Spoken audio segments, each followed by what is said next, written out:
우리가 궁금한 또 하나의 사실입니다. 그렇다면 지구를 덮었던 물은 어디에서 왔을까? 성경 창세기 1장 7장 11절에 그날에 큰 기품의 샘들이 터지며 하늘의 창들이 열렸다 그랬죠? 큰 기품의 샘들이 터졌습니다. 노아 홍수 때. 자, 놀라운 것은 우리 시대에 밝혀집니다. 땅 아래에 제2의 바다가 있다.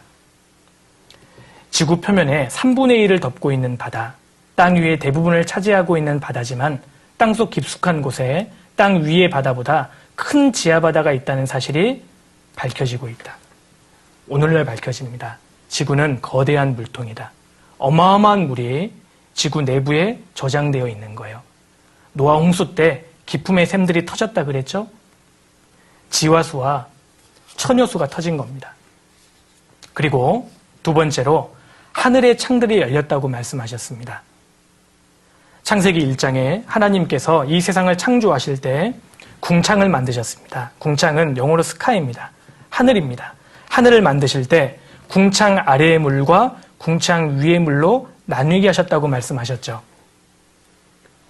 자, 그러니까 노아 시대에는 이처럼 물층이 지구를 둘러싸고 있었던 겁니다. 노아 홍수 때요, 이 물층이 지구에 다 쏟아져 버린 거예요. 그러니까 노아 당시의 지구의 환경은 지금과 굉장히 달랐다는 말이 됩니다. 자, 만약에 물층이 있었다면 태양광선의 일부를 반사시킵니다. 지금은 물층이 없기 때문에 전체에 다 노출되어 있잖아요. 만약에 물층이 존재했다면 이런 일이 발생해요. 먼저 자외선과 X선과 감마선을 물층이 차단시켜버립니다. 자외선, 피부 노화의 주범이죠? 이 할아버지 보셔요. 연세가 66인데요. 트럭 운전기사입니다. 한쪽에 자주 운전하시다 보니까 한쪽에 태양에 많이 노출되니까 왼쪽 얼굴은 86세예요. 자외선은 피부 노화의 주범이죠. X선은요, 인체에 치명적인 피해를 주는 선입니다.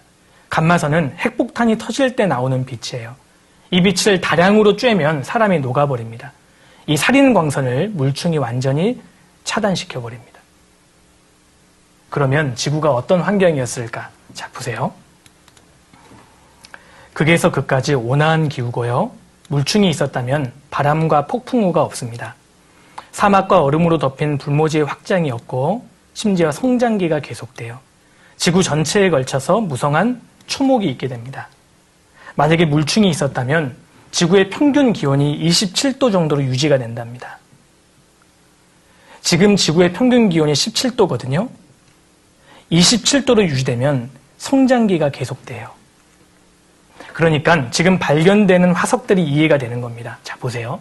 이런 화석이 발견되는데 잠자리가 무려 길이가 1m. 여기 바퀴벌레가 30cm에 30cm짜리 바퀴벌레가 다닌다고 생각해 보셔요. 기분이 어떠시겠어요? 새우가 2m. 한 마리 잡으면 참 배부르겠죠? 소가요, 9m. 바퀴벌레가 30cm. 이런 쥐가요, 700kg. 700kg짜리 쥐가 다녀요. 감이 안 오시죠? 티코가 800kg거든요? 티코만한 쥐가 막 다닌다고 생각해 보세요. 그러면 고양이가 얼마나 될 것 같아요? 그렇죠? 소가 9m. 그리고요, 발견되는 사람의 화석도 굉장히 거대합니다. 지금 발견된 가장 키가 큰 화석이요, 11m. 11m짜리 사람의 화석이 발견되고 7m, 제가 이만하거든요, 지금. 제가 조금 자라면 이 정도 됐을 텐데 아무도 웃질 않아요. 굉장히 수치스러워요. 그렇죠? 과거에는 그래서 거인족의 세계였을 것이다 라는 말이 나오는 겁니다. 물층이 존재했다면 이러했을 거예요. 대기권 위에 투명 수막으로 지구를 보호하고 있었기 때문에 적도, 극지방 모두 온화한 기후입니다. 성장기가 계속돼요. 그리고 심지어는 인간 수명이 900살 가능했다. 왜요? 노아 홍수 전에는 하늘에 물층이 존재했기 때문에. 실제로 노아 홍수 전으로 인간 수명이 급감하는 것을 볼 수 있습니다. 노아 홍수 후에 인간 수명이 단축된 겁니다. 인간의 교만이 장수의 복을 차버렸다. 자, 세 번째. 그렇다면 지구를 덮었던 물은 어디로 갔을까요? 물론 성경에 답이 있습니다. 시편 104편 6절에 옷으로 덮음같이 땅을 바다로 덮으심에 물이 산들 위에 섰더니 노아 홍수 때죠. 주의 견책을 인하여 도망하며 주의 우레소리를 인하여 빨리 가서 주의 정하신 처소에 이르렀고 산은 오르고 골짜기는 내려갔나이다. 하나님께서 물을 감하시기 위해서 산은 오르고 골짜기는 내려갔나이다. 노아 홍수 전에는 그렇게 높은 산들이 없었습니다. 홍수 후에 지각 변동으로 거대한 산맥들이 융기되기 시작하고 골짜기가 내려갔습니다. 그래서 물이 감하기 시작한 거예요. 시편 33편 7절에 저가 하나님께서 바닷물을 모아 무더기같이 쌓으시며 깊은 물을 곳간에 두시더라. 깊은 물을 곳간에 두셨어요. 창고에 두셨다는 겁니다. 실제로 지구에 깊은 곳간이 많습니다. 바로 해구입니다. 가장 깊은 챌린지 해연 같은 경우는요, 10km가 넘어요, 깊이가. 에베레스트 산보다 더 깊습니다. 하나님께서 곳간에 물을 저장해 두셨습니다.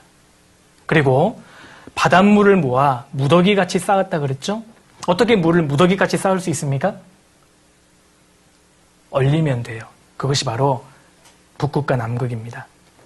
남극의 대륙의 규모가요, 사실 어마어마합니다. 미국 대륙보다 훨씬 크고요, 호주 대륙의 2배입니다. 그리고 빙산의 두께가 무려 2km, 최대 4km. 아무도 안 놀래, 지금. 이게 2km라니까요? 또 안 놀래. 어마어마한 규모예요. 그런데 놀라운 것은요, 보세요. 남극의 빙산을 한번 걷어볼게요. 남극의 대륙이 어떤 모습일까요? 이런 모습일 것 같죠? 그렇지 않습니다. 빙하를 딱 걷어내면 이런 모습이에요. 섬입니다. 그러니까 여기 위에 눈 내린 게 아니에요, 남극이. 하나님께서 물을 무더기같이 쌓아두신 겁니다. 실제로 그 말이 맞습니다.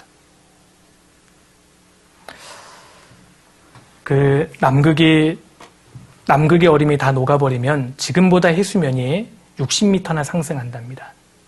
북극의 얼음까지 녹으면 어떻게 될까요? 해수면이 더 높아지겠죠? 자, 보세요. 보여드릴게요.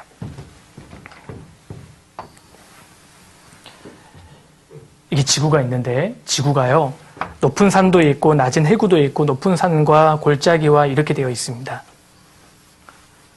이걸 지구라고 생각해 보겠습니다. 자, 북극과 남극의 얼음이 녹으면 해수면이 굉장히 많이 상승합니다. 남극만 녹아도 해수면이 무려 63m나 상승하고 북극의 얼음까지 녹으면 더 높아지겠죠? 그리고 산을 잘라버리고 골짜기를 메우고 산을 잘라버리고 골짜기를 메우면 지구의 모습이 어떻게 될까요? 노아 홍수 때하고 똑같이 됩니다. 완전히 물에 의해서 잠기게 되는 거예요. 지구를 덮었던 물이 여전히 지구상에 있는 겁니다.